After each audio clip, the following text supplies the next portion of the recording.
संज्ञान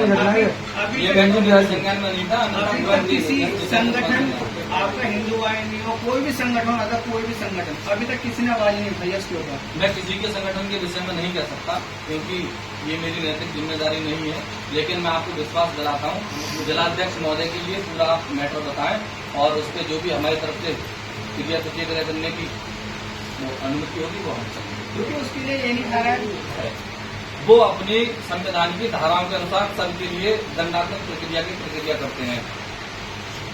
अतीक अहमद कितना बड़ा अपराधी था, आजम खां कितने बड़े थे, कोई नहीं बचा।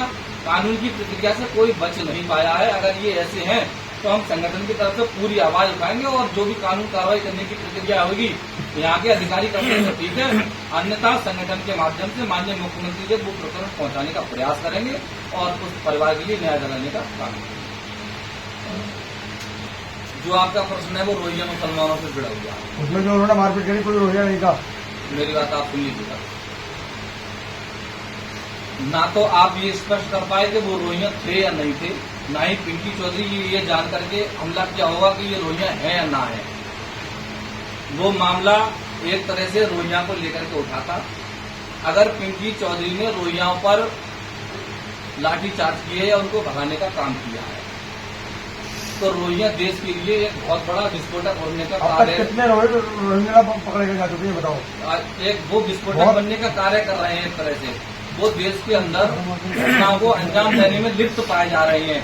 अगर पिंकी चौधरी जी ने वो काम किया है तो मैं मानता हूँ हिंदुत्व के लिए, सनातन के लिए रोहिंग्या को देश से खदेड़ना कोई गलत नहीं है। अगर वो रोहिंग्या है तो, अगर नहीं है तो वो गलत किया है। वो निष्पक्ष क्या उनके समर्थन में है? देखो, मैं उनके समर्थन में इसलिए हूँ कि अगर रोहिंग्या है और उन्हें भगाने का काम किया है तो मैं उनके पक्ष में हूँ। इस पर इसे में क्या कहना है? खालिस्तानी मेरे हिसाब से खालिस्तानी कोई एक विशेष संगठन की प्रक्रिया नहीं है। खालिस्तानी एक विचारधारा है जो देश के हित में ना हो, जो राष्ट्र के हित में ना हो, जो हमारे राष्ट्र के लिए, जो हमारे देश के लिए षड्यंत्र रच के देश को तोड़ने का काम करें या देश में अगजनी करने का काम करें। तो खालिस्तान नहीं कोई भी विचारधारा के व्यक्ति हो, हम उनको बिल्कुल, हम ऐसे व्यक्तियों को बिल्कुल खिलाफ।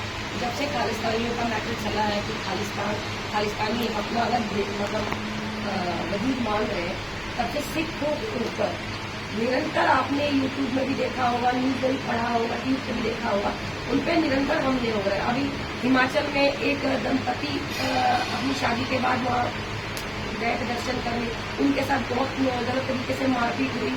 गाजियाबाद में हुई, हरियाणा में हुई। करने वाले भी हमारे सनातन धर्म के ही है। देखो, अभी तो क्वेश्चन भी पूरा नहीं हुआ कि कुछ तत्वों की वजह से सारे सिखों को टारगेट क्यों किया जा रहा है कि वो एक खालिस्तानी है।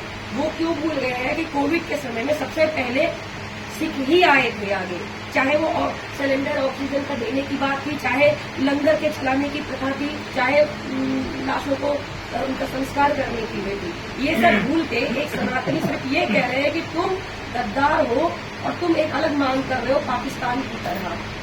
सारों को आप कह रहे हैं कि एक विचारधारा है, आई एग्री आपकी बात से, लेकिन इसमें सभी सिखों को क्यों टारगेट किया जा रहा है और ये बात को क्यों रिमाइंड करवाया जा रहा है कि अगर आपने अपनी ये हरकतें नहीं बंद बिल्कुल हो गई।